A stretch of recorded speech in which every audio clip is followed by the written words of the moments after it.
The weather, I remember, was exactly the same. And after his death for many months, the weather in Accra remained overcast and cold. There was a certain cold, that swept over the land. And so today is almost exactly like the same day that the unfortunate tragedy overtook this country. So let me proceed on the established protocol, but acknowledge two important persons, Her Excellency our Vice President Jane Nana Opoku-Agyeman and the Right Honorable Speaker of Parliament, Honorable Alban Bagbin, and our party executives, Council of Elders, and all the many friends and family of Atta Mills who have gathered here today. We have gathered here once again on this sacred ground we call Asumdwe Park, under the gentle shade of remembrance to mark the 13th anniversary since the passing of a man whose life, leadership, and legacy continues to speak profoundly to the conscience of our nation from his grave.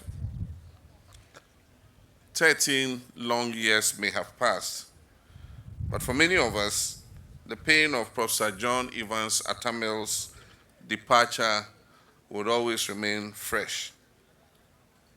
His sudden transition on July 24, 2012, left not only a deep vacuum in our political and national life, but also in the hearts of those who knew him well and worked with him and were touched by his quiet strength and unwavering humanity. This annual moment of reflection is not just a ceremonial act. It is a national duty and an occasion for us to pause and remember the values that guided the man we honor today, which were humility, integrity, discipline, and above all, peace. Professor Mills was a rare breed of leader. He stood tall not just in intellect, but also in his moral stature.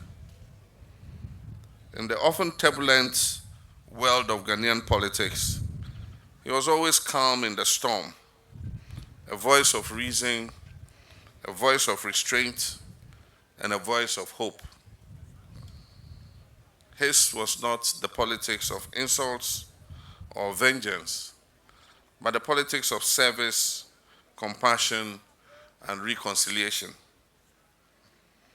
Even in the face of provocation, he responded not with anger, but with grace. Even when confronted with betrayal or disappointment, he remained steadfast in upholding his principles. He never allowed power to change who he was. He remained until his last breath a servant of the people, a man of peace, a man of God, and a man of Ghana. As his vice president and one who worked very closely with him, I saw these values in action every day. I witnessed his concern for the most vulnerable in society, his tireless efforts to extend opportunity to every Ghanaian, regardless of background. He was not loud, he was not flamboyant. He believed that leadership should be lived and not performed. Professor Mills governed this country with a deep moral compass. He placed truth over expedience, and he puts people over politics. And he placed the country over self. These are the lessons that continue to resonate, particularly in these times when our politics can be very divisive and disconnected from the hopes of the ordinary Ghanaian. As we stand here at his resting place, we must ask ourselves, what does it mean to truly honor the memory of this great man.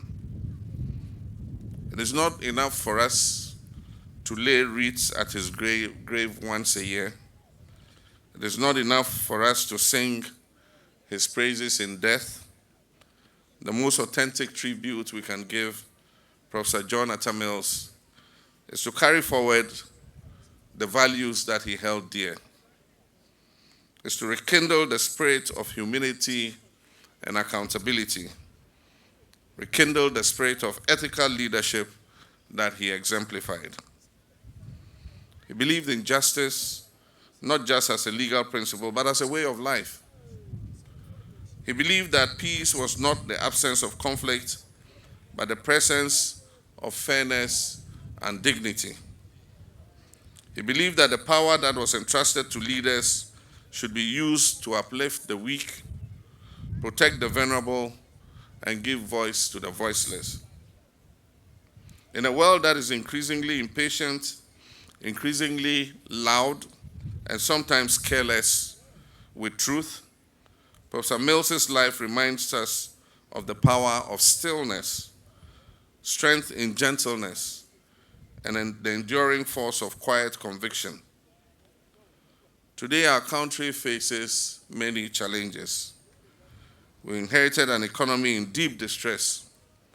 We face social divisions that threaten our cohesion and a growing weariness among our people. But if there's one lesson we draw from the life of President Mills, it is that no challenge is insurmountable. When we lead with integrity, when we listen with empathy, and when we govern with principle. It is that lesson that I strive to follow in the reset agenda that we have adopted.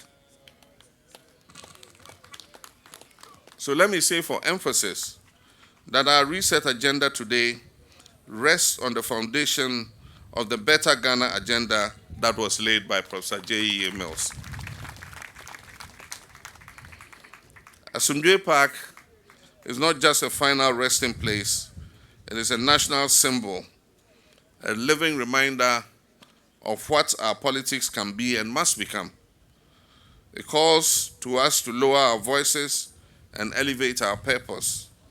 It calls on us to be kinder and more accountable, and to remember that in the end, leadership is about legacy. And it's not to be found in statues or slogans, but in the lives of the people that we touch and the examples that we leave behind. To the family of President Mills, we continue to share in your grief and we honor your strength. Your loss was not only yours, it was Ghana's loss. And we will continue to walk with you as we keep his memory alive. To the people of Ghana, let us recommit ourselves to the Ghana that Professor Mills believed in. A Ghana that is united in diversity, strong in values, and anchored in peace. And to Professor Mills, our father, our leader, our teacher, I say, rest well. You may be gone from our sight, but you are never gone from our hearts. Your work lives on in us, and your legacy will continue to light our path. May the soul of Professor J.E.A. Mills rest in perfect peace. Amen.